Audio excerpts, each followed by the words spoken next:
আসসালামু আলাইকুম। আর একটা ভিডিও করার উদ্দেশ্য হলো না করলে না হয়, হয়তো আমার থেকে ভিডিও করাটাই আমার থেকে ভালো লাগে, তো অনেকজন থেকে অনেক খারাপ লাগতেও পারে। আসলে বেকার সময় ভালো লাগে না মোবাইল টিপাটা। আমার থেকে হয়তো ভিডিও করি, অনেক সময় কাজ কামেতে একটু বিজি থাকি, তো ওই আসলে পরিবার পরিজন যে কথাটা, এই কথাটা আসলে কার্যকর একটা কথা। আপনার টাকা পয়সা কামাই করে যদি ছেলে সন্তান বা আপনার ঘরের স্ত্রী কথাই না শোনে, আনের মন মতো নাই হয়, তাহলে ভালো লাগে না। খাবার টাকা দাও, আমি এটা কিনলাম, কারো টাকা দাও আমি এটা কিনলাম, কারো টাকা দাও আমার কানের এটা, কারো টাকা দাও আমি এই কইলাম, এই খবর। আর মা জিগে ফুটতে বালা সত্যি ভাত খাই সত্যি, আব্বা জিগে শরীরে বালা নেই, তুই খাইস খাইয়া যাতে ফাড়াইস আমরা লেগে, তুই এত টেনশন করিচ্ছে। মাকে ফুটরে তো শরীরের দিকে চাইস, খাই সত্যি ভাত ভাত খাইস। মায় কত সুন্দর কথা কইয়া বুঝায়, আর ঘরের ম্যাডামে কিতা কয়, আর খাইতাম না খাইলাম, ঘরের ম্যাডামে কিতা কয় টিয়া ফাড়াইও। আর মা এমন একটা জিনিস হারা দিছে, বাবারে আল্লাহ কাটা ফান আনিস বাজার থেকে আইতে, তুই মনের বলে গীতা আইয়া লাইছি, আনতাম পারছি না, ভুলে আইলেছি, আসলে আসলে আনিনো যেমন না, ভুলে আইলেছি। গীতা কইছে বাবা মা আনতাম মনও আসিল না, ওকে বাবা অসুবিধা নাই তো, সকালে আনিস আবার যাবি না, কালি বাজার কালকে আনলো অসুবিধা নেই, মারা আসো না ফান, এটা দরকার 3-4 বার ভাগ্য রাখা হেভিডি। আর কেমন জানি একদিন ভুলে কয়ে লাইছি আর কি। আবার আমার না ওই আর বন্ধুর হাতের কথা কই, শুটকির কথা বলে বলছে, সিঁদুর শুটকির কথা কইছে, আর কি শুটকি জানি কইলো, আর একটা শুটকি আনার কথা বলে কইছে।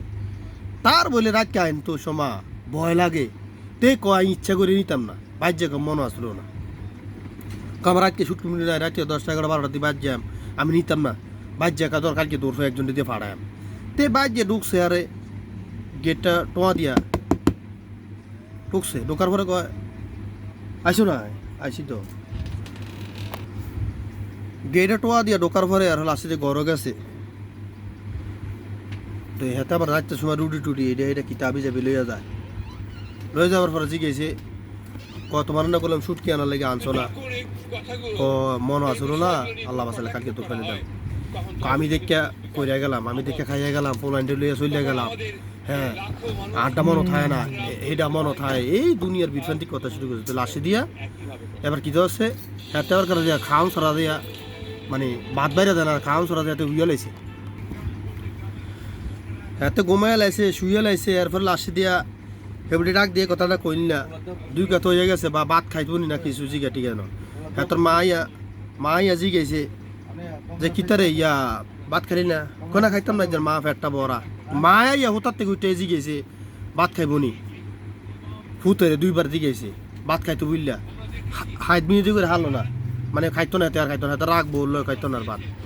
কিন্তু লাস্টে দেওয়া যে দুকিটা বউ হইয়া লাইছে, মা কি জিনিস যে তার আসাতে চিনে না, মরে যাওয়ানো পড়েছে, আই অবাক গেছি, আয়ন বুঝি মা কি জিনিস।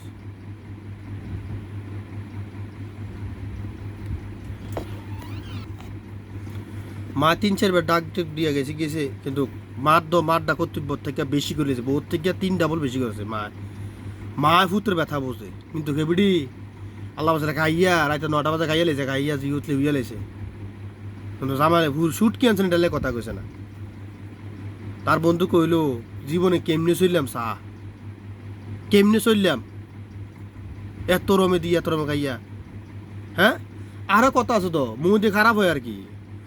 এই জীবনে বিয়ে করার পরে এত যদি 60 বছর 50 বছর 100 বছর ঘর সংসার করে, কোনোদিন বউ দেখতি না আত্রা দিয়ে বউর চাইতো, মানে বউ জীবনে চাইতো না জামাই আত্রা দিয়া, কি অবস্থা, কোন সমস্যা, জামাইয়ে বউটা চাইতে পারে চায়, এই এক বিপদ।